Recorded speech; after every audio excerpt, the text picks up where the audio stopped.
বাসর ঘরে কেউ এমন ব্যবহার করে মনে হচ্ছে আমি বাইরের কোনো মানুষ। আমি নিজের ইচ্ছা মতো তোকে বিয়ে করিনি, আমাকে জোর করে বিয়ে দেওয়া হয়েছে।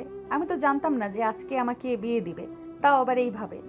আপনি যেমন জানতেন না আমিও তেমন জানতাম না যে এভাবে আমাকে বিয়ে দিবে, তাও আবার আপনার সঙ্গে। তাও আবার আমার সঙ্গে মানে? তুই কি বলতে চাচ্ছিস? আমি কি দেখতে এতই খারাপ নাকি? আপনি দেখতে খারাপ না, কিন্তু আপনার ব্যবহার অনেক খারাপ।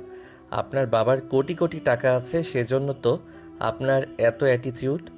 লামিয়া কথা শোনার সঙ্গে সঙ্গে রেগে আগুন হয়ে যায়।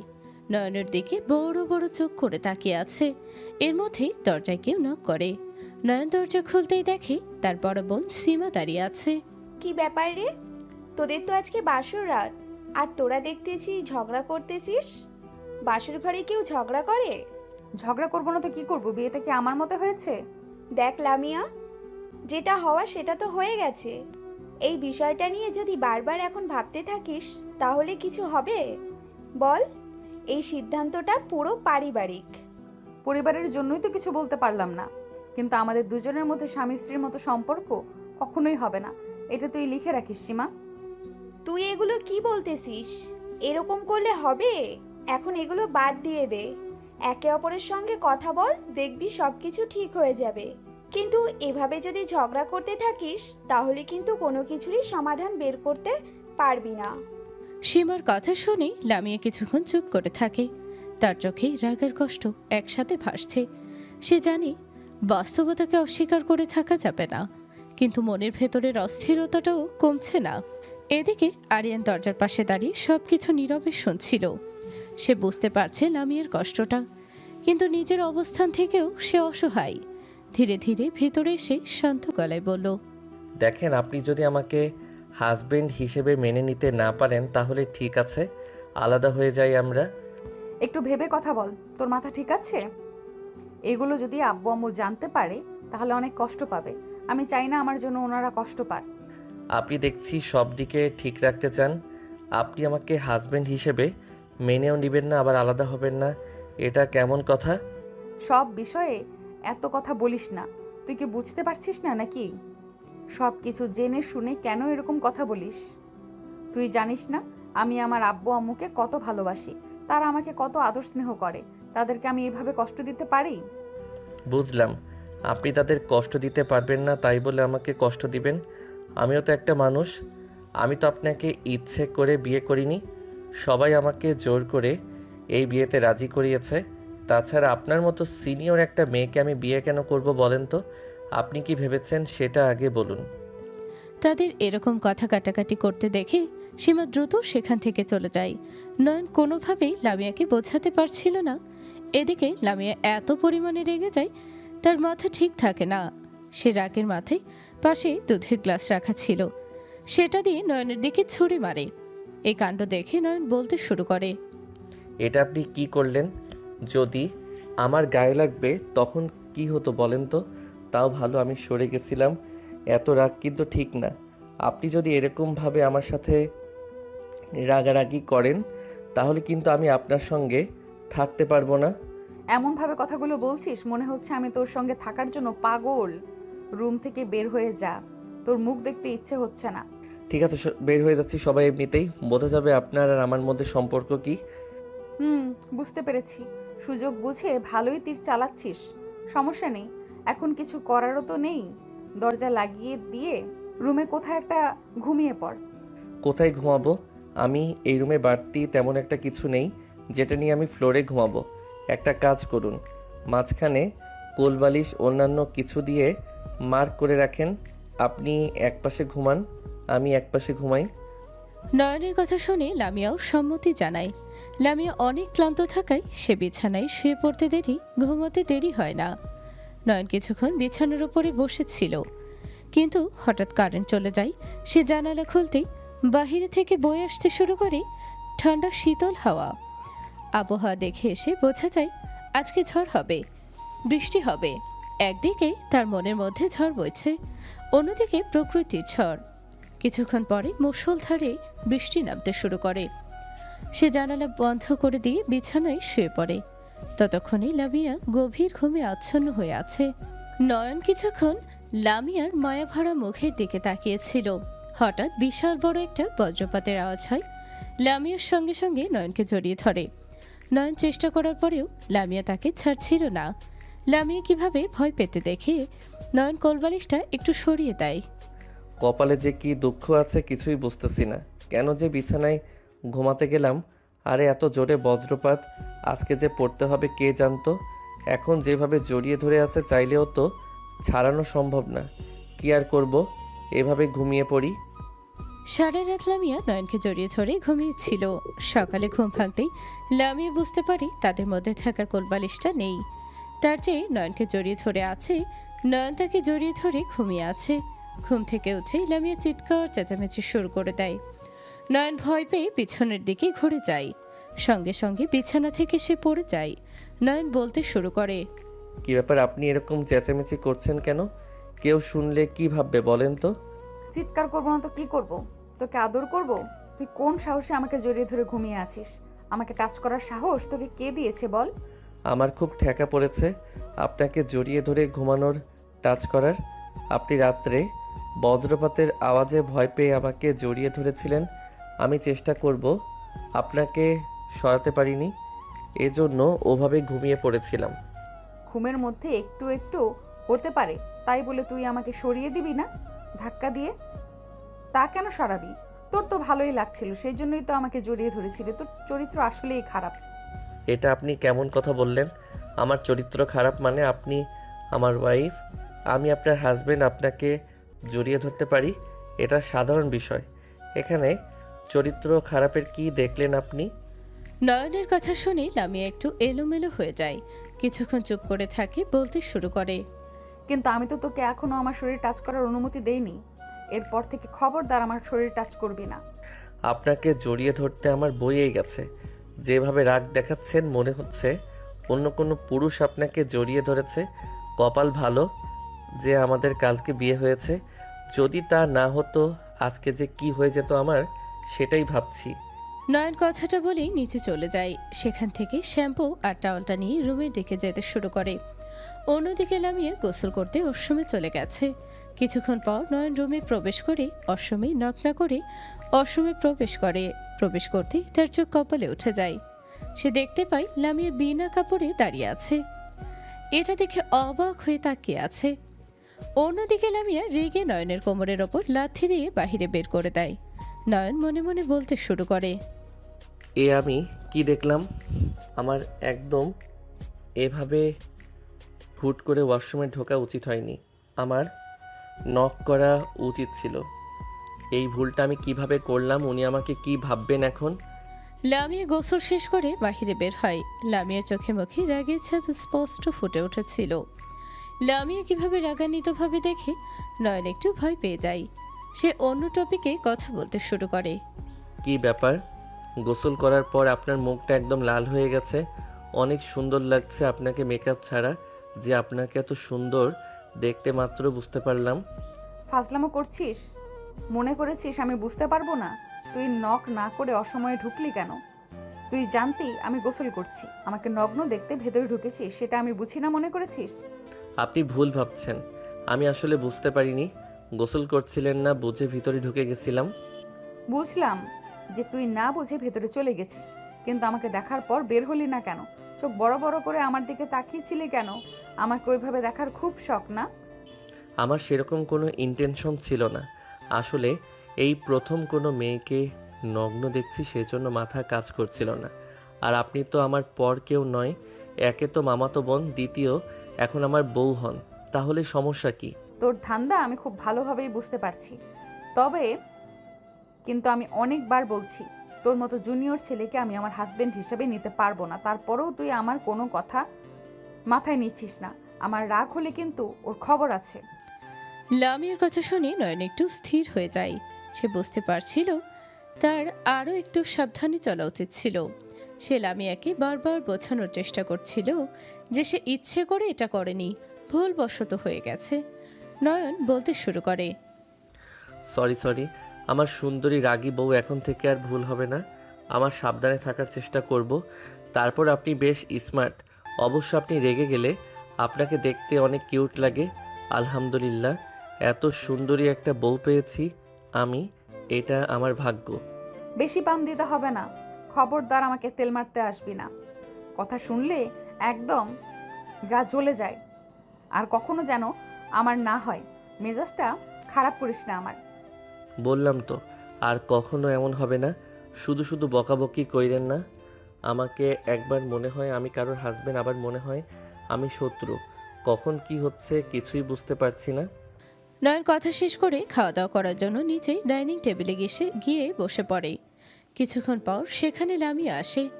লামিয়াকে দেখে নয়নের আব্বু আম্মু বলতে শুরু করে, মা, তুমি মনে হয় আমাদের উপর অনেক রেগে আছো, তাই না? কি যে বলেন ফুপা, আপনাদের উপরে আমি কি রেগে থাকতে পারি বলেন? সেটা তো তোমার আচার আচরণে আর ব্যবহারেই বোঝা যাচ্ছে যে তুমি রেগে আছো কিনা। যাই হোক, সব কিছু ভুলে যাও। জি ফুফু, ভুলে যাওয়ার চেষ্টা করছি। তবে আপনাদের এরকমটা করা উচিত হয়নি। নয়ন আমার থেকে জুনিয়র, ওর সঙ্গে আমার বিয়ে দেওয়াটা আপনাদের একদম উচিত হয়নি। ওর সঙ্গে আমি সংসার কিভাবে করব? ওকে তো আমি হাজবেন্ড হিসেবে কোনোভাবে মেনেই নিতে পারছি না। খেতে বসছি, কিন্তু এখানেও যদি আপনারা জ্ঞান দেওয়া শুরু করেন তাহলে কিন্তু খাওয়া বাদ দিয়ে উঠে চলে যাব। মেজাজটা এমনিতেই খারাপ। তোকে এখানে কথা বলতে বলেছি, আর তুই লামিয়ার সঙ্গে খারাপ ব্যবহার কেন করেছিস? আমি আর একবার যদি শুনেছি ওর সঙ্গে খারাপ ব্যবহার করেছিস, তাহলে কিন্তু তোর খবর আছে। আমি যে খারাপ ব্যবহার করেছি এটা তোমাকে কে বলেছে? আমাকে প্রমাণ দাও। শুধু শুধু আমাকে এভাবে অপমান করবে না তোমরা। আমাকে বিয়ে দিয়েছো জোর করে। তুমি কেন জেনে শুনে একটা সিনিয়র মেয়ের সঙ্গে আমাকে বিয়ে দিবে? উনি হতে পারেন আমার মামাতো বোন, কিন্তু আমার থেকে বয়সে অনেক বড়। এরকম 7 বছরের বড় একটা মেয়েকে আমার সঙ্গে বিয়ে দিয়ে এখন আমাকে কথা শোনাচ্ছ? বাহ! নয়নের আবেগে ভরা কথাগুলো শুনে উপস্থিত থাকা সবাই চুপ হয়ে গেল। নয়নের বাবাও বুঝতে পারে নয়নের সঙ্গে এভাবে কথা বলা পরে একদম উচিত হয়নি। নয়ন রেগে খাওয়া বাদ দিয়ে উঠে যাবে, তখনই তার আম্মু তাকে হাত ধরে বসিয়ে দেয়। বাবা নয়ন, তুই রাগ করিস না। জানিস তো তোর বাবা কেমন। একটু না হয় রাগের মাথায় তোকে উল্টাপাল্টা কিছু বলেছে, তাই বলে খাওয়া ছেড়ে উঠে যাস না বাবা। খাওয়া শেষ কর। আম্মু, সবাই যদি আমার সঙ্গে এইভাবে খারাপ ব্যবহার করে তাহলে এই বাড়িতে আমার থাকা সম্ভব না। উনিও আমার সঙ্গে এভাবে কথা বলে, আবার তোমরা যদি অপমানজনক কথা বলো আমার কেমন লাগবে বলো তো? আমি কি আমার ইচ্ছে মতোই বিয়েটা করেছি? বাবা, আমি বুঝতে পেরেছি তোর কষ্টটা। এখন আর কিছু বলিস না। খাওয়াটা শেষ করে কোথায় যাবি যা। আর তোর বাবাকে আমি বুঝিয়ে বলবো তোর সঙ্গে যেন এমন ব্যবহার আর না করে, কেমন? নয়ন আর কোনো কথা না বলে খাওয়া শুরু করলো। কিছুক্ষণ পর সে খাওয়া শেষ করে রুমের দিকে যেতে শুরু করলো। রুমে গিয়ে বিছানায় শুয়ে আছে। কিছুক্ষণ পর লামিয়া এসে নয়নকে বলতে শুরু করে, বিছানায় শুয়ে আছিস, তাহলে আমি কোথায় থাকবো বলতো? কেন? আপনি যদি আমার পাশে এসে থাকেন তাহলে কি এমন মহাভারত অশুদ্ধ হয়ে যাবে? আমি তো আপনাকে টাচ করছি না, তাহলে প্রবলেমটা কোথায়? আচ্ছা, এইভাবে কথা বাদ দে। আমি ফুপার সঙ্গে কথা বলেছি, আমার একটু বাসায় যেতে ইচ্ছে হচ্ছে। আমাকে তুই বাসায় রেখে আয়। কেন? আপনি কি একা একা বাসা যেতে পারবেন না? আমাকে সঙ্গে যেতে হবে কেন? এখন যদি একা বের হই তাহলে লোকে কি বলবে? এখন আমার বিয়ে হয়ে গেছে, তুই যদি আমার সঙ্গে না যাস তাহলে সবাই কেমন চোখে দেখবে আমাকে বল? তোর আর আমার মধ্যে সম্পর্ক যেমনই থাক, কিন্তু বাইরে সেটা প্রকাশ পেতে দেওয়া যাবে না। বাইরে মানুষ কি মনে করবে সেটা নিয়ে আপনাদের খুবই উৎসাহ, কিন্তু আমি যে একটা মানুষ সেটা আপনার কখনো হয়তো মনে হয় না। আচ্ছা যাই হোক, আপনি রেডি হন, আপনাকে বাসায় রেখে আসছি। আমি আপনাদের মতো স্বার্থপর না। নয়নের কথা শুনে লামিয়া ভ্রু কুঁচকে তাকায়, কিন্তু নয়ন তার দিকে নজর না দিয়ে মোবাইলে ব্যস্ত হয়ে গেল। বেশ কিছুক্ষণ পর লামিয়া রেডি হয়ে নয়নকে বলতে শুরু করে, আমি তো রেডি, তুই রেডি হচ্ছিস না কি জন্য?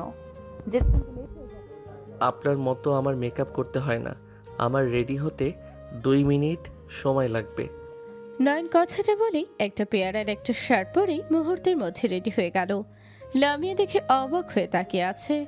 মেয়েদের মতো কি আর ছেলেদের কোনো ঝামেলা আছে নাকি রেডি হতে? সমস্যা লাগবে কেন? একটা প্যান্ট আর একটা শার্ট পরে রেডি, আর আমাদের কত কি করতে হয়। হ্যাঁ সব জানি। কি করেন আপনারা এখন আর কথা না বলে তাড়াতাড়ি বের হন, বাইরে একটা গাড়ি দাঁড়িয়ে আছে। গাড়ি কোথা থেকে আসলো হঠাৎ করে? ফুপা নিয়ে এসেছে নাকি? জি না, আমার ফ্রেন্ডকে কল করেছিলাম, কই গাড়িটা পাঠিয়েছে। এখন বেশি কথা না বলে তাড়াতাড়ি বের হন, অনেকক্ষণ হলো দাঁড়িয়ে আছে। লামিয়া আগে আগে যাচ্ছিল আর পিছনে নয়ন ভারী একটা লাগেজ নিয়ে যাচ্ছিল। কিছুক্ষণ পর তারা গাড়িতে উঠে সরাসরি লামিয়ার বাসায় গিয়ে নামে। বাসায় নামার পরে নয়ন বলতে শুরু করে, তাহলে আমি এখন যাই? এখন তো আর কোনো প্রবলেম নেই, আমি নিশ্চয়ই বাসায় একা একা যেতে পারবেন। এটা তুই কেমন কথা বললি বলতো? আব্বু আম্মু যদি তোকে না দেখতে পায় তাহলে কি ভাববে বল? তোর সঙ্গে হয়তো আমার সম্পর্ক ভালো না, কিন্তু তারা যেটা বুঝতে পারে তাহলে কষ্ট পাবে। প্লিজ তুই করে খা, আমি তোর জামা কাপড় নিয়ে এসেছি, প্রবলেম হবে না।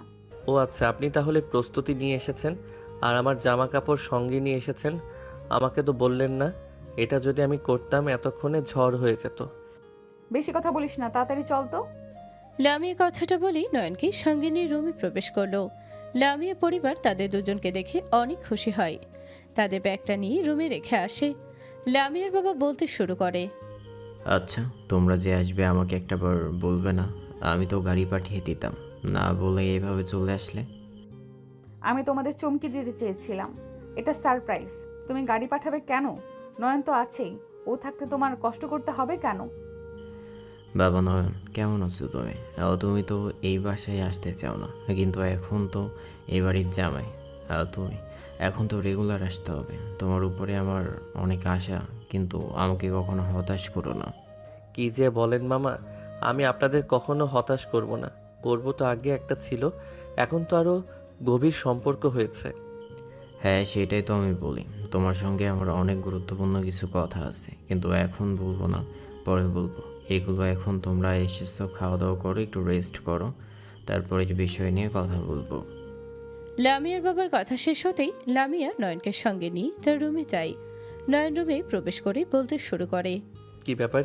এটা কি কোনো রুম নাকি জাদুঘরে আসলাম? কিছুই বুঝতে পারছি না।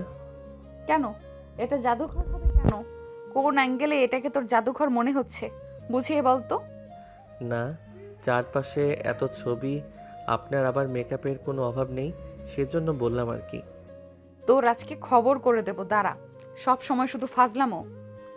লামিয়া কথাটা বলে নয়নের দিকে দৌড় দেয়, কিন্তু ফ্লোর পিছিল থাকায় লামিয়া স্লিপ কেটে নয়নের গায়ের উপর দিয়ে পড়ে নয়নও লামিয়াকে সঙ্গে নিয়ে বিছানার উপরে পড়ে যায়। নয়নের বুকের সঙ্গে লামিয়ার বুকটা লাগতেই নয়ন যেন অন্যরকম একটা অনুভব করতে শুরু করে। একে অপরের দিকে তাকিয়ে আছে। হঠাৎ নয়নকে সরিয়ে দিয়ে বিছানার উপরে বসে পড়ে লামিয়া। তুই দেখ কি আমি স্লিপ তোর শরীরের উপর নিয়ে পড়লাম, তাহলে তুই আমাকে সরিয়ে দিবি না? তা না করে তুই আমার দিকে ফ্যাল ফ্যাল করে তাকিয়েছিলি কেন? সুযোগ তো পাই না, ভুলে একটা সুযোগ আমার সামনে এসেছে, আর সেটা যদি কাজে না লাগাই তাহলে কেমনে হবে বলেন? আপনাকে মন ভরে একটু দেখলাম। আপনি তো আমাকে হাজবেন্ড হিসেবে মানেন না, কিন্তু আপনাকে আমি বউ হিসেবে মেনে নিয়েছি। বিয়ে তো বারবার হয় না। আচ্ছা, তোর কি সব সময় এরকম রোমান্টিক কথা বলতে ভালো লাগে? এইসব কথা শুনলে আমার গা জ্বলে যায়, বিরক্তি লাগে। তোকে যতই বলি আমার থেকে দূরে থাকতে, ততই তুই আমার কাছে আসার চেষ্টা করিস। এটা কিন্তু একদম ঠিক না। আমি তো আপনার কাছে যাওয়ার চেষ্টা কখনোই করিনি। আপনি তো বারবার একটা না একটা অঘটন ঘটিয়ে আবার কাছে চলে আসেন। আমার কি দোষ? ওদের দোষ কাউকে দিতে হয়, সেটা নিজেকে দেন, আমাকে না। তোর সঙ্গে তর্ক করার মতো মুড আমার এখন নেই। আমার একটু রেস্ট নিতে হবে। শর্ত, এখন আমি একটু রেস্ট নেব। এই কথা বলেই লামিয়া বিছানার এক পাশে শুয়ে পড়ে। নয়ন বিছানায় বসে বসে মোবাইলের সময় কাটাচ্ছিল। কিছুক্ষণ পরে দুলাভাই দুলাভাই বলতে বলতে দৌড়ে এসে বিছানার উপরে উঠে বসে পড়ে লামিয়ার বোন। সাথী, দিনে দিনে বড় হচ্ছিস, বুদ্ধি জ্ঞান কি কমে যাচ্ছে নাকি? দেখতে পাচ্ছি রুমের মধ্যে আমি আর তোর দুলাভাই আছি, তাহলে পারমিশন না নিয়ে এভাবে হঠাৎ করে রুমে প্রবেশ করে কেউ, এটা কোন ধরনের ম্যানার? দেখ আপু, তুমি এতদিন পরে এসেছো, এখন আমি তোমার রুমে ঢুকতে পারমিশন নিব? তুমি এটা বলতে পারলে আমাকে? দুলাভাই কিছু বললো না? তুমি আমাকে এই কথা বললে, এটা দুলাভাই বললে মেনে নিতে পারতাম, কিন্তু তুমি বললে মানতে পারছি না। এক সাথী, এরকম ছেলে মানুষই করতে নেই। তোর দুলাভাই তোকে নিয়ে কি ভাববে? আর ও কি অপরিচিত কেউ নাকি? ও তো তোর ভাই হয়। ওকে নতুন করে আবার চেনার কি আছে তোর? আচ্ছা চুপ করেন না, ছোট মানুষ ভুল করে ফেলেছে। এটা নিয়ে এত কথা বলার কি আছে? ভুল তোরাই বলবে, বড়রাই সবসময় ভুলের উপরে থাকে, আর ও তো ছোট। বড়রা ভুল করে মানে? তুই কাকে মিন করলি? কথাটা বলি নিশ্চয়ই কথাটা আমাকে বললি? যার মনে যা লাভ দিয়ে ওঠে তা। আমি তো কারো নাম উল্লেখ করে বলিনি, তাহলে আপনার গায়ে লাগলো কেন? একটা কথা ভুলে যাস না কিন্তু, বয়স আমার বেশি, আমাকে শেখাতে আসিস না। তোর থেকে খুব ভালো বুঝি আমি। তুই কি বলতে চাইছিস সব বুঝতে পেরেছি। লামিয়ার কথা শুনে নয়ন চুপ হয়ে গেল। সে আর কোনো কথা না বলে মোবাইল স্ক্রল করতে শুরু করলো। এভাবে মোবাইল টিপতে দেখে সাথী বলতে শুরু করে, কি ব্যাপার ভাইয়া, তুমি এতদিন পরে আসলে আমাদের বাসায়, তাও আবার আমার বোনের হাজবেন্ড হয়ে, কিন্তু তুমি এভাবে আমার সঙ্গে গল্প না করে মোবাইল টিপছো কেন? তাহলে কি করব বলো?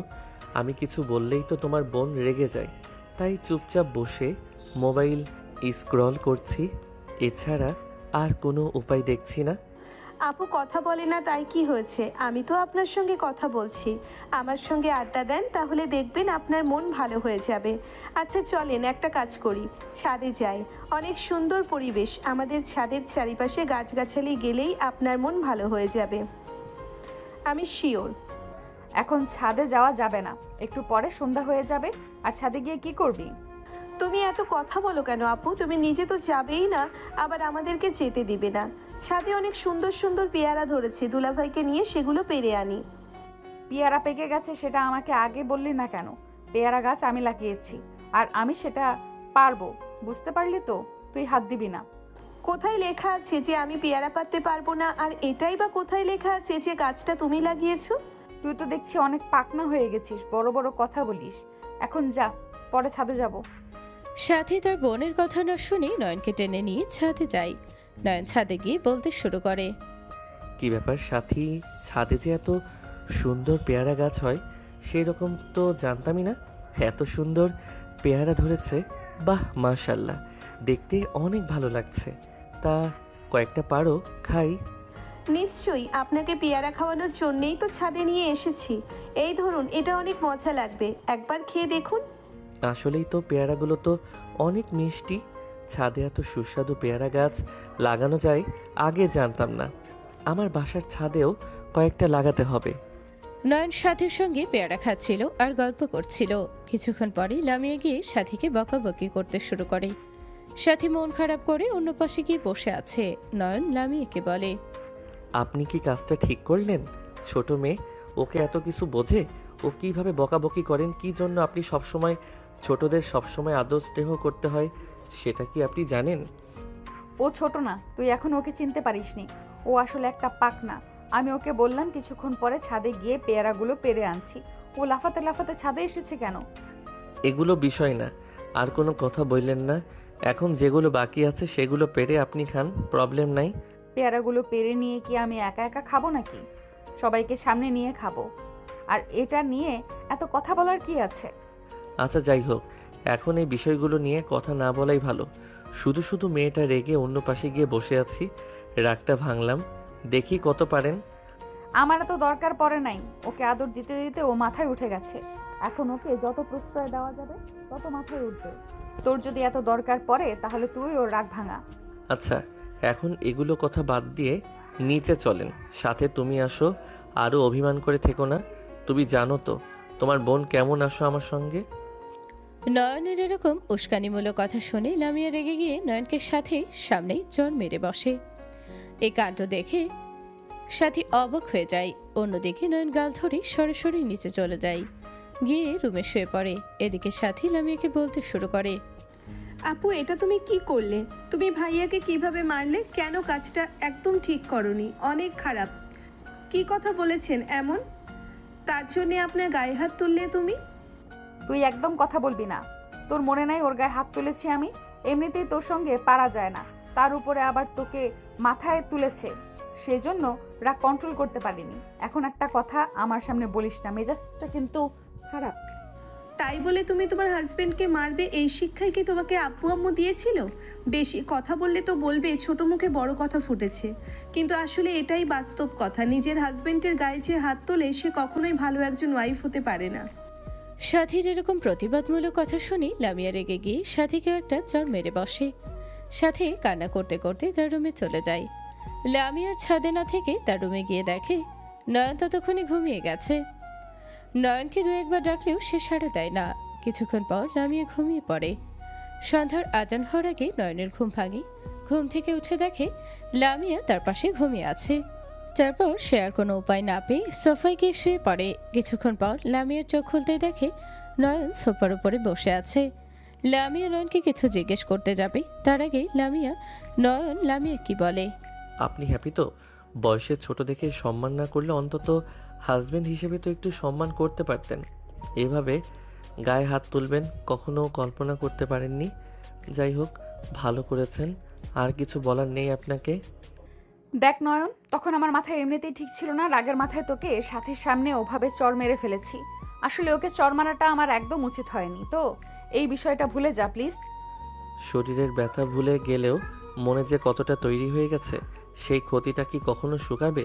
মানুষের রাগ থাকতে পারে, তাই বলে এতটা রাগ থাকা উচিত না যেটার জন্য অপর প্রান্তের মানুষ কষ্ট পায়। আমি এরকম রাগ কখনো কাউকে দেখাইনি, আর দেখাবো না। আমার জন্য কেউ কষ্ট পাক সেটা আমি কখনোই চাইবো না। দেখ, তোকে আমি রিকোয়েস্ট করতেছি এই বিষয়গুলো ভুলে যা। এর জন্য কিন্তু আমি সাথীকেও মেরেছি। এখন এই বিষয়গুলো নিয়ে আর কথা বলতে ইচ্ছে হচ্ছে না। আমি যে ভুল করেছি সেটা আমি বুঝতে পেরেছি। এখন তুই যদি ভুলতে না পারিস তাহলে আমাকে একটা চড় মেরে দে। সেটা দরকার হবে না। আমি তো বললামই, আমি আপনার মতো কখনোই কাউকে কষ্ট দিয়ে কথা বা কোনো কিছু করতে পারবো না। এখন আপনি আমার সঙ্গে কথা না বললে আমি খুশি হব। নয়ন কথাটা শেষ করতেই রুমের বাইরে থেকে কেউ একজন নক করে নয়ন দরজাটা খুলতে দেখে লামিয়ার বাবা তাকে দেখে নয়ন বলে, মামা বাইরে দাঁড়িয়ে আছেন কেন? ভিতরে আসেন। না বাবা, এখন আর বলবো না। তোমার সঙ্গে আমার অনেক কিছু কথা ছিল। জি মামা, বলেন। কালকে রেডি হয়ে থেকো, তোমাকে অফিসে নিয়ে যাব। তোমার জন্য একটা সারপ্রাইজ আছে। কি বলেন মামা? কেমন সারপ্রাইজ? দেখো তো পাগল ছেলে, সারপ্রাইজ কি সেটা যদি এখনই বলে দিই তোমাকে, তাহলে এটা কি সারপ্রাইজ হলো? সরি মামা, আসলে বুঝতে পারিনি। হুট করে মুখ দিয়ে বের হয়ে গেছে।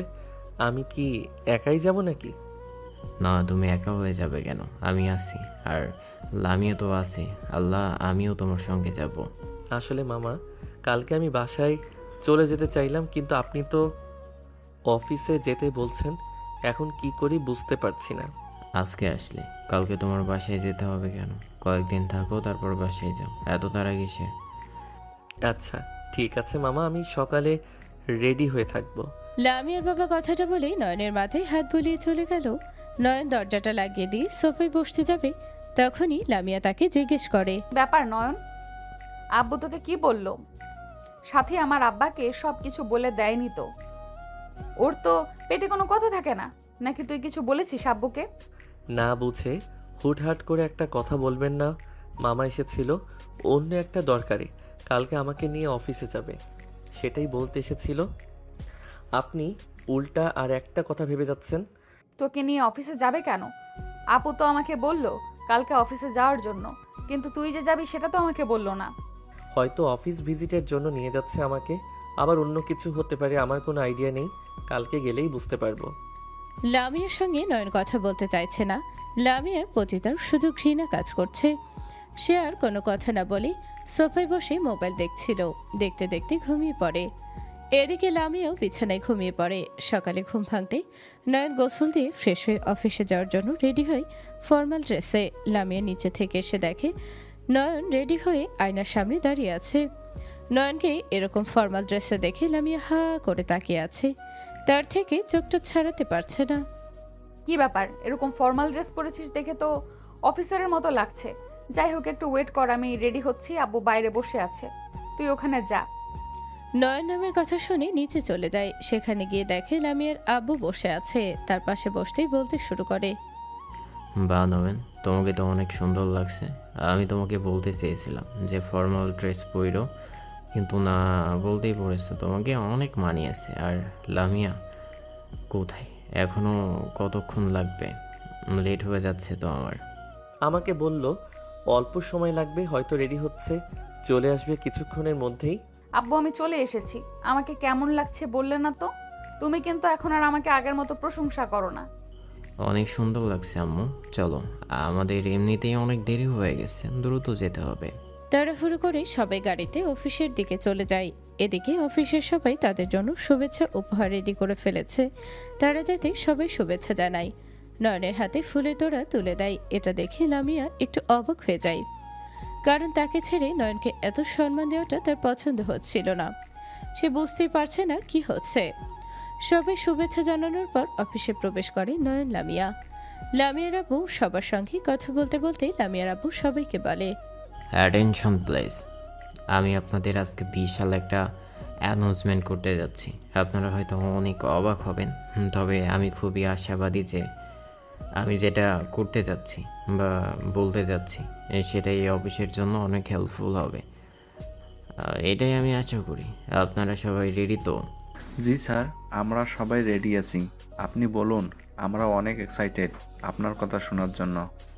অনেক দিন হলো এই অফিসের ফ্যাক্টরির জন্য কত কিছু করেছি। খেয়ে না খেয়ে দিনরাত পরিশ্রম করে এই ফ্যাক্টরি দাঁড় করিয়েছি। এখন ক্লান্ত হয়ে গেছে। আমি এই দায়িত্ব অন্য কাউকে দিতে চাইছি। আমি এখন অবসরে যেতে চাই, রিল্যাক্স থাকতে চাই। লামিয়া তার বাবার কথা শুনে অনেক এক্সাইটেড হয়ে আছে। তার মনে আনন্দ দিয়ে বয়ে যাচ্ছে। সে একটা কথাই শুধু ভেবে যাচ্ছে, কখন তার বাবা তার নামটা অ্যানাউন্সমেন্ট করবে। অফিসের সবাই অ্যানাউন্সমেন্টের অপেক্ষায়। কিছুক্ষণ পর লামিয়ার আব্বু বলতে শুরু করে, যেহেতু জেনারেল ম্যানেজার অর্থাৎ জিএম এর পোস্ট খালি, সেজন্য আমি দুইটা জায়গা দুজনকে বসাতে চাই। প্রথমত আমার মেয়ের জামাই নয়নকে, ওকে এই কোম্পানির এমডি হিসাবে দায়িত্ব অর্পণ করছি। অন্যদিকে আমার মেয়ে জিএম হিসাবে দায়িত্ব অর্পণ করে দিলাম। এখন ওরা দুইজনই এই ফ্যাক্টরিকে আরও উপরে পৌঁছে নিয়ে যাবে, এইটাই আমার আশা। লামিয়া তার আব্বুর কথা শুনে তার মুখ দিয়ে আর কোনো কথা বের হচ্ছে না। তার মাথার উপরে যেন আকাশ ভেঙে পড়েছে। সে কিছুই বুঝতে পারছে না তার আব্বু কোন হিসেবে নয়নকে এই কোম্পানির এমডি হিসেবে দায়িত্ব দিল, আর সেখানে তাকে জেনারেল ম্যানেজারের দায়িত্ব দিল, যেখানে এমডির দায়িত্বটাই তার পাওয়ার কথা। সে কোনো কিছু বুঝতে পারছে না। সব কিছু যেন তার হওয়ার আশা মনে হচ্ছে। লামিয়ার বাবার অ্যানাউন্সমেন্ট শুনে সবাই অনেক খুশি হয়, তালি দিতে শুরু করে, অ্যাপ্রিসিয়েট করে নয়নকে সবাই। আবার যার যার কাজে ব্যস্ত হয়ে গেল। নয়ন লামিয়ার বাবাকে একটা সাইডে নিয়ে এসে বলতে শুরু করে, মামা, এটা আপনি কি করলেন? আপনি যে এত বড় একটা দায়িত্ব আমাকে দেওয়ার জন্য প্রস্তুত ছিলেন, সেটা আমাকে আগে বলতে পারতেন। সেখানে আপনার মেয়ে আছে এর দায়িত্ব পালন করার জন্য, সেখানে আপনি আমাকে এই দায়িত্ব কেন দিলেন? দেখো বাবা, আমি যা করেছি অনেক ভেবে চিন্তা করেছি। আমি অনেক দিন এই কোম্পানির দায়িত্ব পালন করছি। কি করলে এই কোম্পানির জন্য ভালো হবে সেটা আমার থেকে ভালো আর কেউই বলতে পারবে না। আমি নিজ হাতে অনেক কষ্ট করে এই কোম্পানি দাঁড় করিয়েছি। এখন এইটার দায়িত্ব সম্পূর্ণ তোমার, আর তোমাকে আমি যোগ্য বলে মনে করছি। সেজন্য এই দায়িত্ব আমি তোমাকে দিয়েছি। আর তোমাকে লামিয়াকে নিয়ে বেশি চিন্তা করতে হবে না।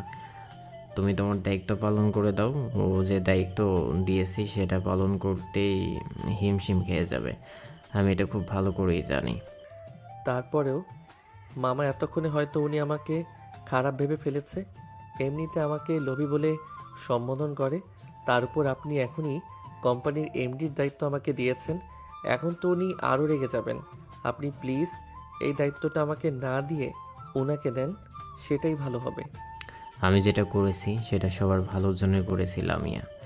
অনেক রাগী, ওকে যদি এত বড় একটা দায়িত্ব দিই ও ঠিক মতো এই দায়িত্ব পালন করতে পারবে না। সেজন্য তোমাকে দিয়েছি, তুমি এই দায়িত্বর যোগ্য। কিন্তু হঠাৎ করে আমাকে এত বড় একটা দায়িত্ব দিলেন, এটা আমি পালন করতে পারবো কি?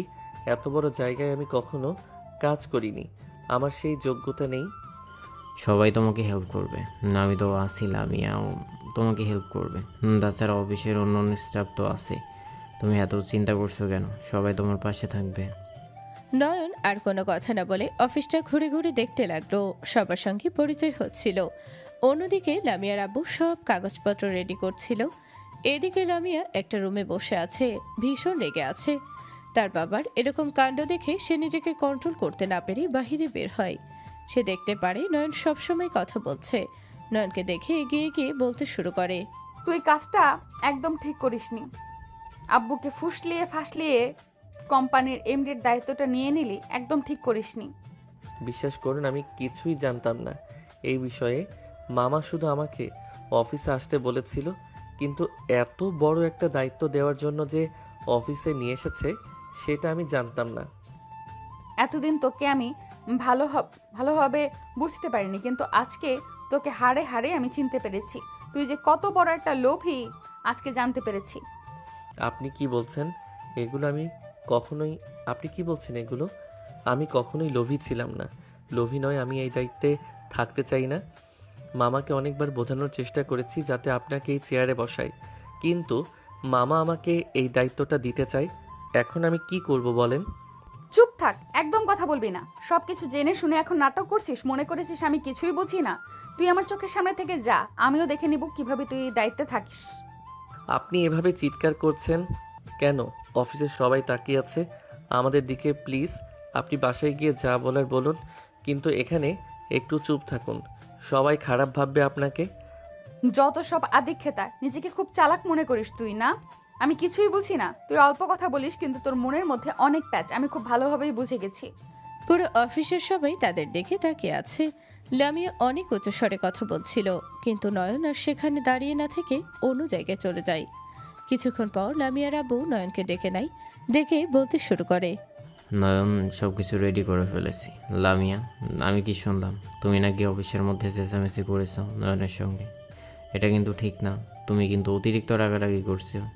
শুধু নয়নকে দোষ দিচ্ছিস কেন?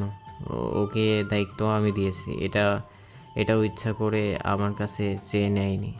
আর এটা কোনো চাওয়ার জিনিস নয়। আমি ওকে যোগ্য মনে করেছি, সেই জন্য ওকে দায়িত্ব দিয়েছি। তোকে যে দায়িত্ব দিয়েছি সেটাই ভালোভাবে পালন কর। একদিন তুই এই দায়িত্বটা পেতে পারিস। তুমি কি কাজটা ঠিক করেছো আব্বু? আমি তোমার মেয়ে, তুমি আমাকে চেয়ারম্যানের দায়িত্ব না দিয়ে নয়নকে দিয়ে দিলে। বাহ, এই ভালোবাসা তাহলে আমাকে? আমি তো ভেবেছিলাম সবচেয়ে বেশি তুমি আমাকে ভালোবাসো, কিন্তু এখন মনে হচ্ছে না, নয়নই তোমার ছেলে, আমি তোমার কেউ না। এখন কিন্তু একটু বেশি বেশি হচ্ছে। নয়ন আর তুই তো একই, তোরা হাজব্যান্ড ওয়াইফ। যে কোনো একজনের দায়িত্ব দিলেই তো হলো। তোকে যে কোনো দায়িত্ব দিন তা তো না। না, তুই এরকম করছিস কেন? লামিয়া কোনোভাবে মেনে নিতে পারছিল না তার বাবার সিদ্ধান্ত, কিন্তু তার বাবারও একই কথা। সে যেটা করেছে ভেবে চিন্তে করেছে। তিনি নয়নকে যোগ্য মনে করেই চেয়ারম্যানের চেয়ারে বসে আছে, কিন্তু লামিয়া এটার বিপক্ষে। সে চায় না এই কোম্পানির চেয়ারম্যান নয়ন হোক। লামিয়ার এরকম আচরণ দেখে তার বাবা বুঝে যায় যে নয়ন আর লামিয়ার মধ্যে সম্পর্ক ভালো না। লামিয়ার আব্বু বলে, এখন আবার সন্দেহ হচ্ছে তোমার আর নয়নের মধ্যে সম্পর্ক ভালো নেই, আমি শিওর। কিন্তু তুই একটা বিষয় বুঝতে পারছিস না কেন? আবার যা কিছু আছে, সকল সম্পত্তি এবং কোম্পানি আর টাকা পয়সা সব তো তোরা দুই বোনই পাবি। এখানে তোর হাজব্যান্ডের অধিকার আছে, আর ও যদি এই কোম্পানির চেয়ারম্যানের দায়িত্ব পালন করে এটা তো তোর খুশি হওয়া উচিত। কিন্তু তুই এরকম কষ্ট পাচ্ছিস কেন সেটাই তো বুঝতে পারছি না। আব্বু, এখন আমার কথা বলার কোনো ইচ্ছে নেই।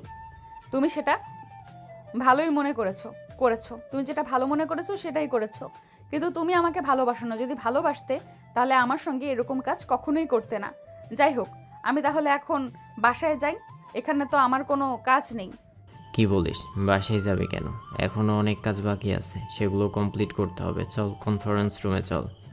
লামিয়া আর নয়নকে সঙ্গে নিয়ে কনফারেন্স রুমে যায়। সেখানে গিয়ে কাগজপত্র রেডি করছিল। লামিয়া এতটাই রেগে গেছে যে তার মুখ লাল হয়ে গেছে রাগের জন্য। নয়ন এটা বুঝতে পেরেছে, কিন্তু সে কোনো কথা বলছে না। লামিয়াকে সে জানে এখন যদি তাকে কিছু বলা হয় এটার পরিণতি অনেক খারাপ হবে। সেজন্য নয়ন চুপচাপ বসে আছে। কিছুক্ষণ পরেই লামিয়ার আব্বু বলে, তোমরা দুজন এই দুইটা পেপারে সাইন করো। মামা, আর একটা বড় ভেবে দেখলে হতো না? মামা, আর একটা বার ভেবে দেখলে হতো না? আর একটা বার আপনি ভেবে দেখেন, এটা কিন্তু অনেক বড় দায়িত্ব। একটু ভেবেচিন্তে কাজ করেন। ভেবেচিন্তে করছি। আমি এত বোকা না যে তোকে এত বড় একটা দায়িত্ব দিব। যারা যোগ্য তাদেরকে এই দায়িত্বই বসে আছি। আমি জানি তোমাকে দিয়ে ভালো কিছু হবে। আর লামিয়া, তোমাকে সাহায্য করবে, তোমার পাশে থাকবে, একজন আরেকজনকে হেল্প করবে। তোমরা দুজনই কোম্পানির মালিক। আর কোনো কথা না বলে দুজনেই সাইন করে ফেলো। তারা দুজনেই পেপার নিয়ে সাইন করতে শুরু করে। সবগুলো পেপারে সাইন করা শেষ হলে সেখানকার কার্যক্রম শেষ করে নয়না লামিয়াকে নিয়ে প্রথমেই লামিয়াকে জিএম এর রুমে বসিয়ে দেয়। এখানে কি লামিয়াকে উপদেশ দিতে শুরু করে তার বাবা। মা লামিয়া, এটা কিন্তু অনেক বড় একটা দায়িত্ব তোমার জন্য। তুমি যদি এই কোম্পানির দায়িত্ব ঠিকমতো পালন না করো তাহলে কিন্তু অনেক বড় একটা লস হতে পারে। আমি চাই সব দুঃখ কষ্ট ভুলে আমার দিকে সে হলেও ঠিকমতো এই দায়িত্বটা পালন করবে। তোমার থেকে আমি এটাই আশা করি। লামিয়া কিছু বলল না, শুধু মাথা নাড়ালো। কিছুক্ষণ পর সেখান থেকে এমডি রুমে নিয়ে গেল নয়না লামিয়াকে। লামিয়ার স্বপ্ন ছিল এমডি এর চেয়ারে বসার, কিন্তু তার স্বপ্নটার পূরণ হলো না। তার জায়গায় এখন নয়ন এই চেয়ারে বসবে, এটা লামিয়া কোনোভাবে মানতে পারছে না। এদিকে নয়নও এই বিষয়ে প্রস্তুত ছিল না যে চেয়ারম্যানের চেয়ারটা দেখে আবেগে আপ্লুত হয়ে যায়। সে বুঝতে পারে এখন থেকে তার অনেক বড় দায়িত্ব পালন করতে হবে। সে আনন্দ কম ভয় বেশি পাচ্ছে। লামিয়ার আব্বু বলে, কি ব্যাপার নয়ন, তুমি কেন কথা বলছো না কেন? এটা তোমার এই রুমে থেকে তুমি সকল কার্যক্রম করবে আর তোমাকে সাহায্য করবে লামিয়া। তোমরা এখন এই অফিসের ভরসা। আমি চাই তোমরা দুজন মিলেমিশে অফিসটাকে এই ফ্যাক্টরিকে অনেক উপরে নিয়ে যাও। আমি যতটুকু পেরেছি করেছি, এখন তোমাদের দায়িত্ব। তোমাদের এটা মাথায় রাখতে হবে যেটা শুধু কয়েকজনের না, আমাদের নিচে কিন্তু কয়েক হাজার শ্রমিক আছে, স্টাফ আছে। তাদেরকে গাইড করার দায়িত্ব এখন তোমাদের। এখন তুমি যাও, চেয়ারে বসো। নয়ন ধীরে ধীরে চেয়ারের দিকে এগিয়ে যায়।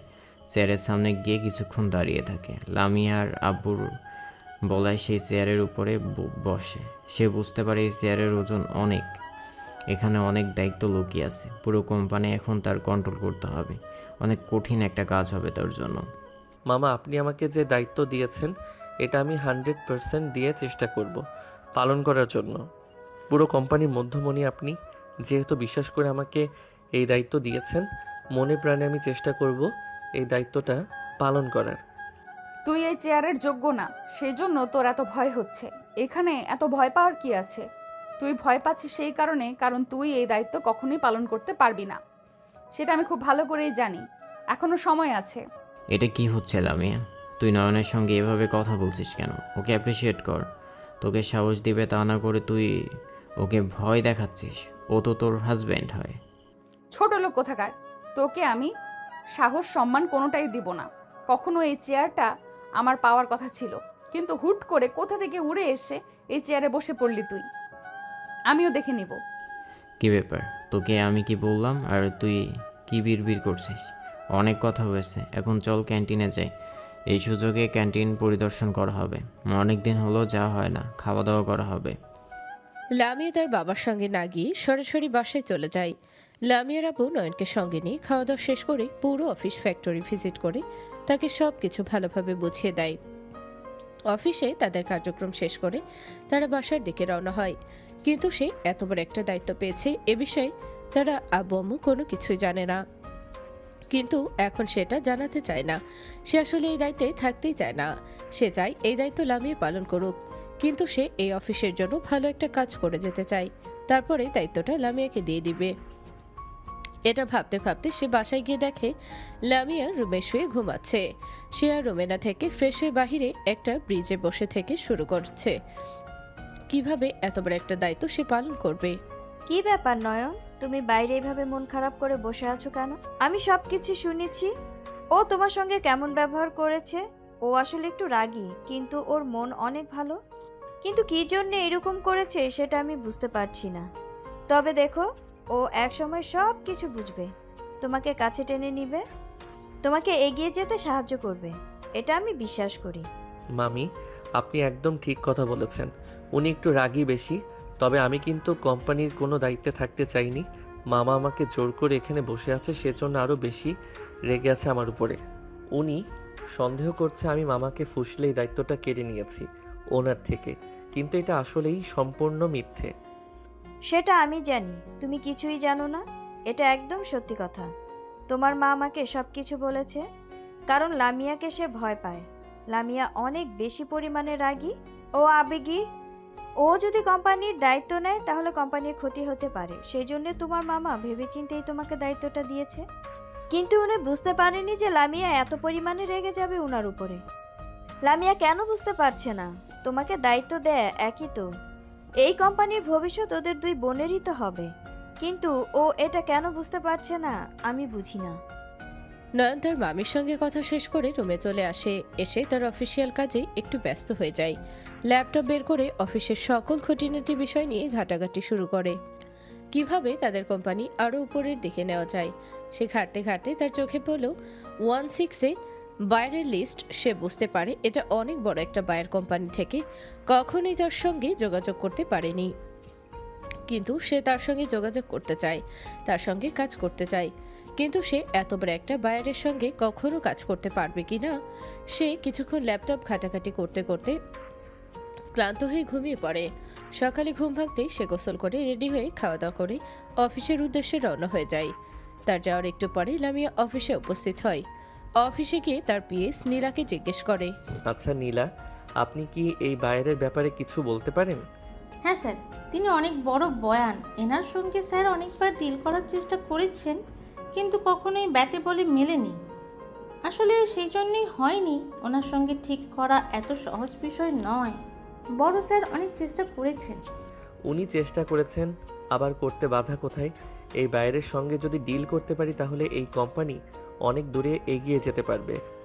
জি স্যার, সেটা তো অবশ্যই, কিন্তু ওনার সঙ্গে কথা বলাটাই অনেক টাফ ব্যাপার। আমি ওনার সব ডিটেল আপনাকে এনে দিচ্ছি, আপনি ওনার সঙ্গে যোগাযোগ করতে পারেন। হ্যাঁ অবশ্যই, আপনি ওনার সকল ডিটেলস আমাকে এনে দিন, আর ওনার কন্ট্যাক্ট নাম্বারটা আমার টেবিলে দিয়ে যাবেন।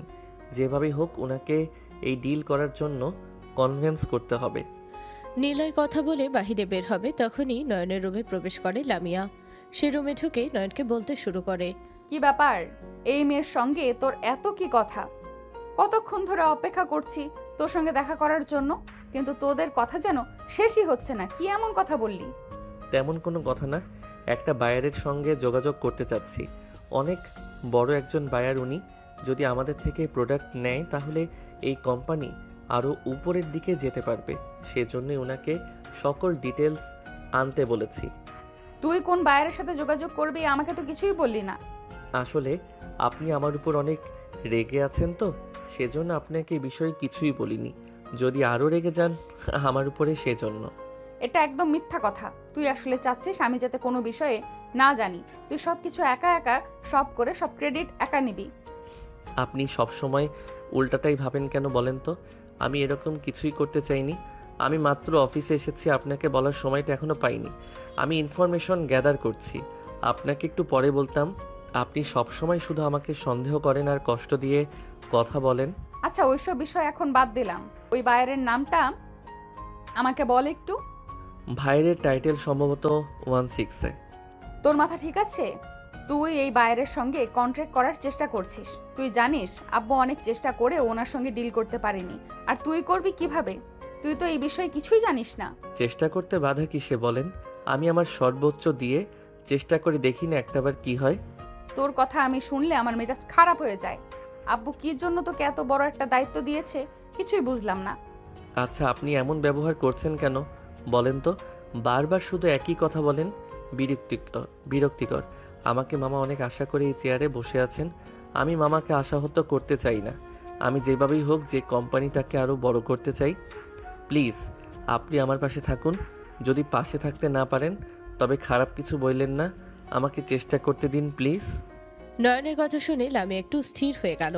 সে বুঝতে পারছিল নয়নের মধ্যে দৃঢ়তা এবং বিশ্বাস আছে, সেজন্য এত কনফিডেন্সের সঙ্গে সে কথা বলছে। কিন্তু লামিয়া কোনোভাবে এটা মানতে পারছে না যে তার জায়গায় নয়নকে দেখতে হচ্ছে তার। এর মধ্যে হঠাৎ কেবিনে প্রবেশ করে নীলা। সে 16-এ বাইরের সকল ডিটেলস একসঙ্গে করে নয়নকে দেয়। নয়ন ফাইলগুলো ভালোভাবে পর্যবেক্ষণ করতে শুরু করে। তাকে কিভাবে কনফিডেন্স করবে সেটা নিয়েই চিন্তায় ডুবে যায়। একে একে রুম থেকে প্রথমে নীলা চলে যায়, তারপরে লামিয়া যায়। নয়ন বসে বসে ভেবে যাচ্ছিল কিভাবে বায়ারের সঙ্গে ডিল করা যায়। এভাবে কিছুক্ষণ ভাবতে ভাবতেই সেই বায়ারের ফোন নাম্বার নিয়ে তাকে ফোন করে নয়ন। ওই পাশ থেকে বায়ারের পিএস ফোন উঠায়। হ্যালো, আসসালামু আলাইকুম। আমি কি আদিব স্যারের সঙ্গে কথা বলছি? জি না, আদিব স্যারের বিয়ে বলছি। আপনি কে? আপনার পরিচয়টা দিন। যে আমার নাম নয়ন, আমি একটা কোম্পানি চালাই। আমি আদিব স্যারের সঙ্গে কথা বলতে চাই। যে আপনি কি বিষয়ে কথা বলতে চান আমাকে একটু বলবেন? আমি ওনার সঙ্গে বিজনেসের বিষয়ে কথা বলতে চাই। উনি কি খুব ব্যস্ত আছেন? আপনি একটু ওয়েট করুন, আমি স্যারকে দিচ্ছি।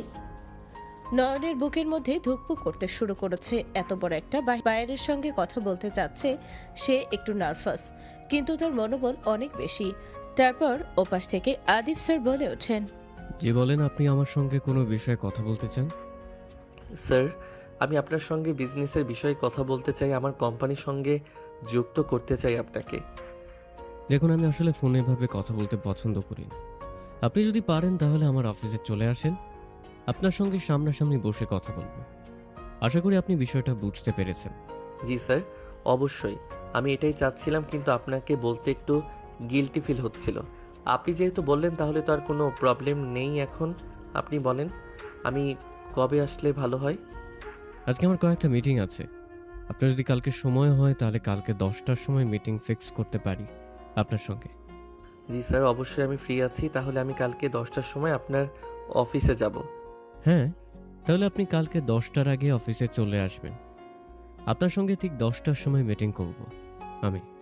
আর হ্যাঁ, আপনি আমার সঙ্গে কোন বিষয়টি নিয়ে কাজ করতে ইচ্ছুক আপনি সেই ফাইলগুলো রেডি করে আনবেন প্লিজ। জি স্যার, অবশ্যই। তাহলে কালকে আপনার সঙ্গে দেখা হচ্ছে। ভালো থাকবেন আপনি।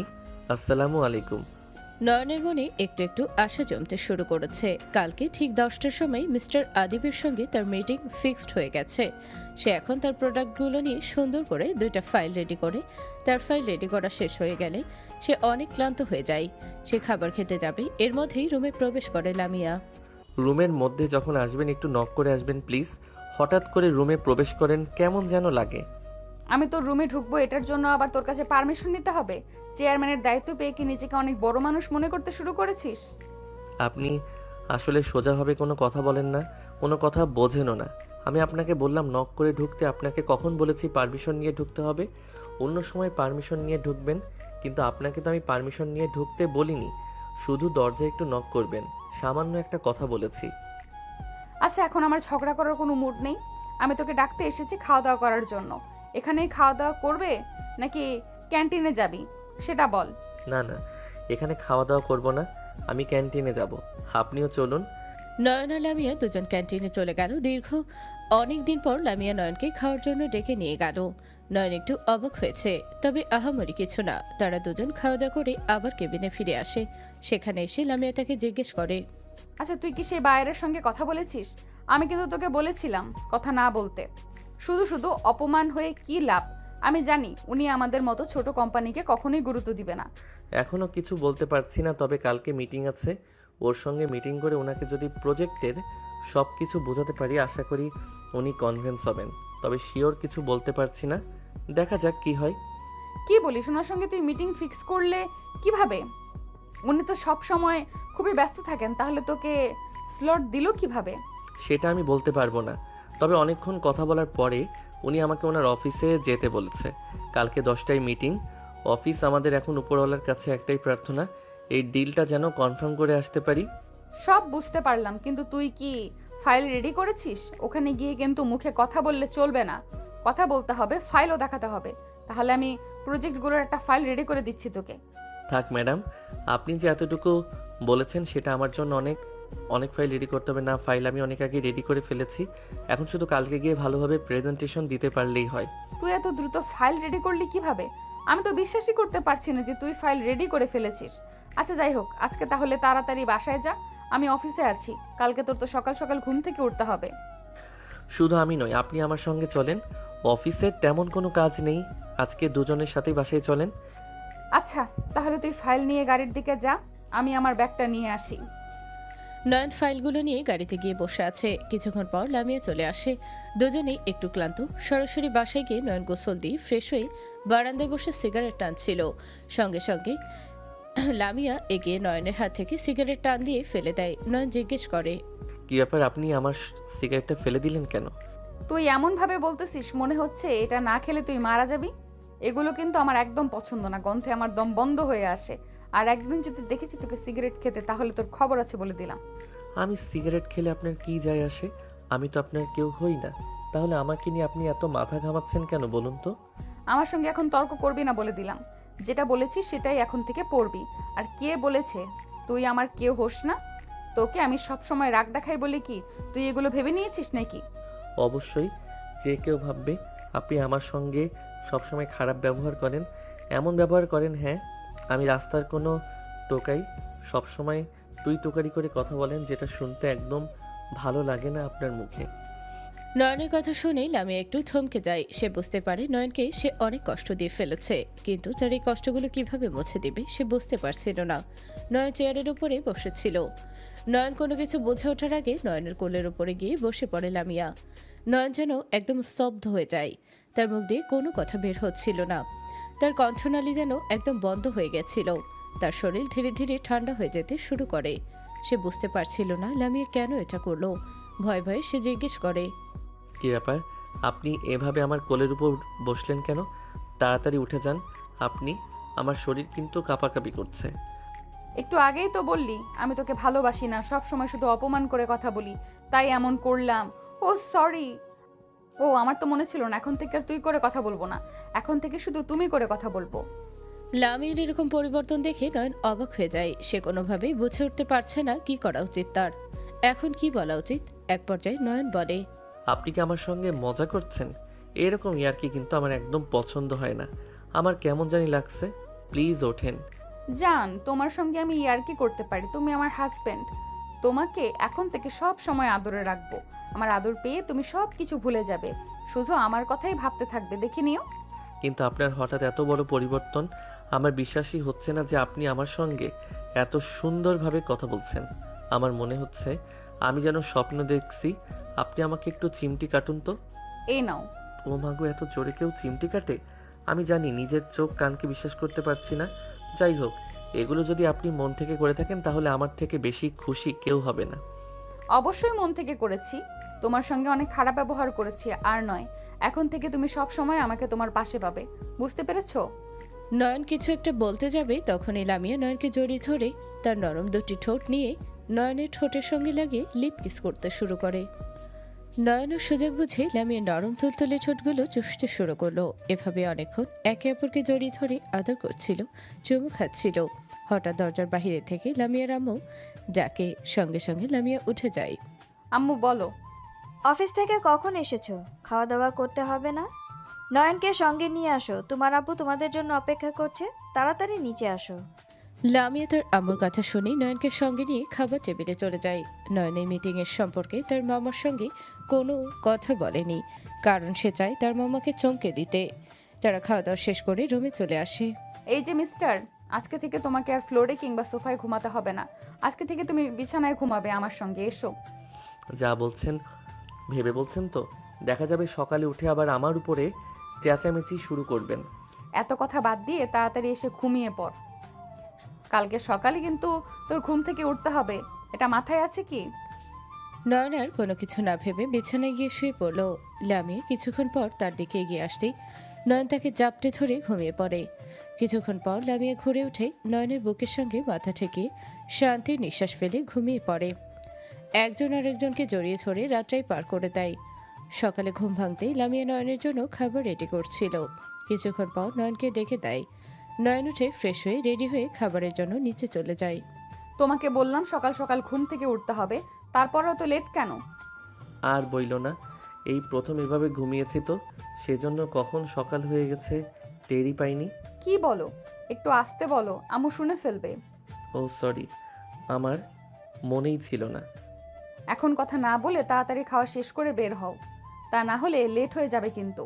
নয়নের কোনো কথা না বলে খাওয়া দাওয়া শেষ করে দ্রুত লামিয়াকে বিদায় জানিয়ে মিটিংয়ের জন্য বের হয়ে গেল। কিছুক্ষণ যাওয়ার পরে অফিসে চলে আসে। সেখান থেকে নেমে সোজা আদিব সাহেবের রুমের দিকে চলে যায়। তার পিএসের সঙ্গে তার সঙ্গে কথা বলে তাকে ভিতরে ঢুকতে দেয়। আরে আসুন আসুন, আপনার জন্যই তো অপেক্ষা করছি। কি খাবেন বলেন, চা না কফি? ধন্যবাদ স্যার, আমি এখন এই সময় কিছু খাবো না, মাত্র খেয়ে আসলাম বাসা থেকে। আচ্ছা, এখন আপনার প্রোডাক্ট সম্পর্কে কিছু বল।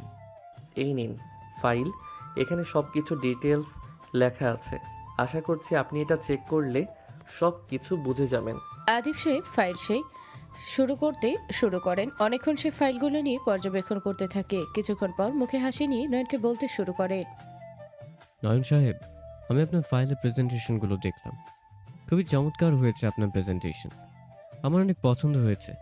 এখন আপনার ফাইলে যেরকমভাবে ডিটেলস লেখা আছে, আপনার কাছে আমি প্রোডাক্টটা নিতে ইচ্ছুক, কিন্তু আমাকে 100% অথেন্টিক প্রোডাক্ট দিতে হবে। যদি আপনি আমার এই কথার সঙ্গে একমত হন, তাহলে আপনার সঙ্গে আমি কাজ করতে রেডি। অবশ্যই স্যার, কেন? আমি আপনাকে 100% অথেন্টিক প্রোডাক্ট নিয়ে কাজ করবো। আশা করছি আমার প্রোডাক্টে আপনি কখনোই খারাপ পাবেন না। আমি আপনার সঙ্গে কাজ করব, কোনো ঝামেলা হওয়া চলবে না, সব কিছু ক্লিয়ার থাকতে হবে। এমপ্লয় থেকে শুরু করে ওয়ার্কার সবাইকে আপনার প্রাধান্য দিয়ে চলতে হবে। জি স্যার, অবশ্যই আপনি আমার কথা এবং কাজের সঙ্গে সম্পূর্ণ মিল পাবেন, এটা আপনাকে আমি ইনশিওর করতে পারি। আর হ্যাঁ, আপনাকে আমি যা অর্ডার করব সেটার কোয়ালিটি 100% মেনটেন করতে হবে। আমার খুব তাড়াহুড়ো নেই, আপনাকে যে সময় দিব আপনি সেই সময়ের মধ্যে রিল্যাক্সে কাজটা কমপ্লিট করে দেবেন। তাহলে আজকে আমি অডিটের জন্য লোক পাঠাচ্ছি। আপনার অফিসে ওনারা কিছু এডিট করার পরে আমাকে সে রিপোর্ট করবে, তখন আমি আপনার সঙ্গে ডিল ফাইনাল করে ফেলব। ঠিক আছে স্যার, কোনো সমস্যা নেই। তাহলে আমার সঙ্গে ওনারা আসুক, কি বলেন আপনি? তাহলে তো আরও ভালো হয়। ঠিক আছে, আমি অন্যদেরকে বলে দিচ্ছি, সবাইকে আপনি সঙ্গে করে নিয়ে যান। নয়ন অডিটরদের সঙ্গে নিয়ে তার অফিসে চলে যায়। সেখানে গিয়ে অডিটররা অডিট করতে শুরু করে।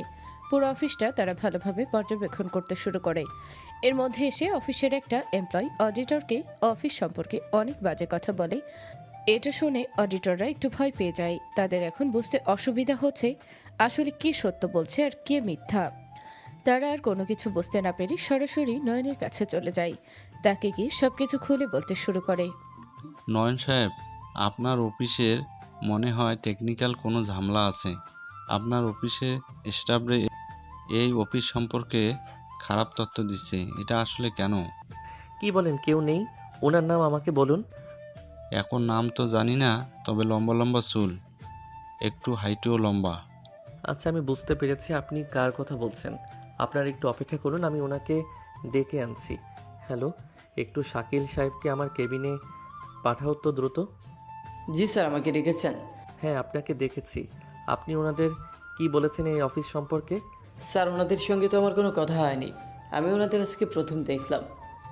শাকিলের কথা শুনে অডিটর নাজিম সাহেব অবাক হয়ে তার দিকে তাকিয়ে আছে। সেখানে থাকা উপস্থিত সবাই অবাক হয়ে যায়। এদিকে শাকিল অনেক ভয় পেয়ে আছে। সে বুঝতে পারছে আজকে তার চাকরিটা হয়তো আর থাকবে না। সে ভেবেছিল অডিটররা নয়নকে কোনো কথা না বলে সেখান থেকে চলে যাবে, কিন্তু তো উল্টো হয়ে গেছে। সে আসলে অফিসের অর্ডার নিয়ে কাজ করে। সে অনেকদিন যাবৎ এভাবে কাজ করে অবৈধভাবে টাকা ইনকাম করছিল। সে নিজের চোখের সামনেই তার ইনকাম বন্ধ হওয়ার সম্ভাবনা দেখে এই কাজটা করে ফেলে। সে কোনোভাবেই স্বীকার করছিল না।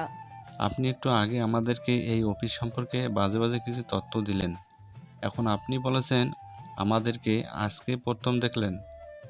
আপনি আসলে মিথ্যাটা অনেক সুন্দরভাবে বুঝিয়ে বলতে পারেন। স্যার, প্লিজ আমাকে মিথ্যা কোনো অপবাদ দিবেন না। আপনারা অর্ডার করবেন না সেটা বললেই পারেন, শুধু শুধু আমার চাকরিটা কেড়ে নিতে চাচ্ছেন কেন বলুন তো? মিস্টার শাকিল, আপনি আপনার মুখে একটু লাগাম দিন। আপনি মাত্র বললেন ওনাদের সঙ্গে আপনার এখন প্রথম দেখা, কিন্তু আমি তো সিসি ক্যামেরায় দেখলাম একটু আগেই ওনাদের সঙ্গে আপনি কথা বললেন। আপনি যে কোম্পানির সঙ্গে এরকম বিশ্বাসঘাতকতা করবেন সেটা আমি ভাবতে পারিনি। এখন আপনাকে আমি পুলিশে দিতাম, কিন্তু আমি সেটা করব না। আপনার পরিবার আছে, এখনই আপনি রিজাইন পেপার জমা দিয়ে এই অফিস থেকে বের হয়ে যান। আপনাকে কখনই যেন এই অফিসের আশেপাশে আর না দেখা যায়, বুঝতে পেরেছেন আমার কথা? আর যদি কোনো ঝামেলা করার চেষ্টা করেন তাহলে সোজা পুলিশে দিয়ে দেব, মাইন্ড ইট। সঙ্গে সঙ্গে সেখান থেকে কি বের হয়ে যায়। তখনই অডিটররা বুঝতে পারে এটা একটা চক্রান্ত ছিল। তারা নিজেদের ভুল বুঝতে পেরে নয়নের সঙ্গে কথা বলে বিষয়টা সলভ করে অর্ডারটা কনফার্ম করে দেয়। নয়ন অনেক হ্যাপি। যাদের সঙ্গে কাজ করার প্রচণ্ড ইচ্ছা ছিল আজকে সেটা সত্যিতে রূপান্তরিত হলো। নাজিম সাহেব নয়নকে বিদায় দিয়ে কালকে অফিসে আমন্ত্রণ জানিয়ে চলে যায়। নয়ন খুশিতে আত্মহারা হয়ে গেছে। সে আনন্দের সংবাদ সবার মাঝে বিলিয়ে দিতে অফিসে আর দেরি না করে বাসায় চলে যায়। তার হাতে মিষ্টির প্যাকেট। বাসায় ঢুকতেই নয়নের মিষ্টির প্যাকেটটা নয়নের আব্বু আম্মুর চোখে পড়ে। নয়ন বাসায় ঢুকতেই তার আব্বু আম্মুকে দেখে আরও সারপ্রাইজড হয়ে যায়। নয়নের আব্বু তাকে জিজ্ঞেস করে, কি ব্যাপার বাবা নয়ন? কি ব্যাপার বাবা নয়ন? তুমি তো আমাদের ভুলেই গেছো। আমাদের খোঁজ খবরই নাও না, তাই আমরা চলে আসলাম তোমার হাতে মিষ্টি প্যাকেট। কোনো খুশির সংবাদ আছে নাকি? আব্বু তুমি কিছু মনে কইরো না, আসলে মামা আমাকে এত বড় একটা দায়িত্ব দিয়েছে, তার জন্য আমি ঠিক মতো তোমাদের খোঁজ নিতে পারিনি। হঠাৎ করে তোমরা আসলে। তোমার মামা ফোন করেছিল, দ্রুত বাসায় আসতে বলল, তাই আসলাম। তা তোমার হাতে মিষ্টির প্যাকেট কোন খুশিতে এনেছো সেটা বললে না তো? আমি সবাইকে লক্ষ্য করেই বলছি, আজকে আমি অনেক খুশি। কোম্পানির জন্য কিছু একটা করতে পেরেছি এটা ভেবে। লামিয়া তো সব কিছু জানে। আমি অন 6-এ বাইরের সঙ্গে ডিএল ফাইনাল করেছি। আজকে ওনারা আমাদের সঙ্গে কাজ করতে সম্মতি জানিয়েছেন। কালকে ওনারা অর্ডার কনফার্ম করে দিবে। এটার জন্যই আমি মিষ্টি এনেছি। আমি জানতাম তোমাকে দিয়ে কিছু একটা সম্ভব, কিন্তু এত বড় একটা বাইরের সঙ্গে কাজ করতে পারবে এটা আমি ভাবিনি। আমার চিন্তার বাইরে গিয়ে তুমি কাজ করেছো। আজকে আমি নিজেকে প্রাউড ফিল করছি। আশা করি আমার এই সিদ্ধান্ত এখন সবারই পছন্দ হবে। আসলেই নয়ন এত অল্প বয়সে এত মেধাবী, এত বুদ্ধিমান, সেটা আমি নিজেও ভাবিনি। বাবা, তুই আমাদের মুখটা উজ্জ্বল করে দিলি। আজ তোর জন্য সবাই আমাদের প্রশংসা করবে। তোর মতো একটা মেধাবী ছেলেকে জন্ম দিয়ে আজকে আমি অনেক সফল। তোমার মা একদম ঠিক কথা বলেছে বাবা। তোমাকে নিয়ে আমার অনেক আশা ছিল, কিন্তু আজকে তুই আমার আশার বাইরে গিয়ে আমার মাথাটা উঁচু করিয়ে দিলি। সবার কথা শুনে নয়ন খুশিতে কান্না করে দিল। নয়নের আব্বু আম্মু এটা দেখে তাকে জড়িয়ে ধরে আদর করতে শুরু করে। কিছুক্ষণ পর লামিয়ার আম্মু বলতে শুরু করে, কি শুরু করে দিলেন? মাত্র ছেলেটা অফিস থেকে এসেছে, ওকে একটু ফ্রেশ হয়ে আসতে দিন, তারপরে যত কথা আছে সব বলবেন। নয়ন রুমের দিকে চলে যায়। নয়নের পিছে পিছে লামিয়াও আসছিল। রুমে ঢুকতেই লামিয়া দরজা লাগিয়ে দিয়ে নয়নকে জড়িয়ে ধরে বলতে শুরু করে, কি ব্যাপার? সবাইকে দেখে আমাকে কি ভুলে গেলে নাকি? আমার সঙ্গে কোনো কথাই বললে না? সেরকম কিছু না, আসলে অনেক দিন পর আব্বু আম্মুর সঙ্গে দেখা হলো তো, সেজন্য একটু ওনাদেরকে নিয়ে ব্যস্ত ছিলাম। তোমাকে কি আমি কখনো ভুলতে পারি? তুমি আমার আত্মার আত্মা। তাই না? তাহলে একটু আসো, তোমার সঙ্গে রোম্যান্স করি। বিয়ে হওয়ার পর থেকে তো আমাকে টাচ করতে দেইনি। আজকে তোমার যা ইচ্ছা তাই করো। তোমার সঙ্গে আমাকে তোমার জন্য উন্মুক্ত করে দিলাম আজকে।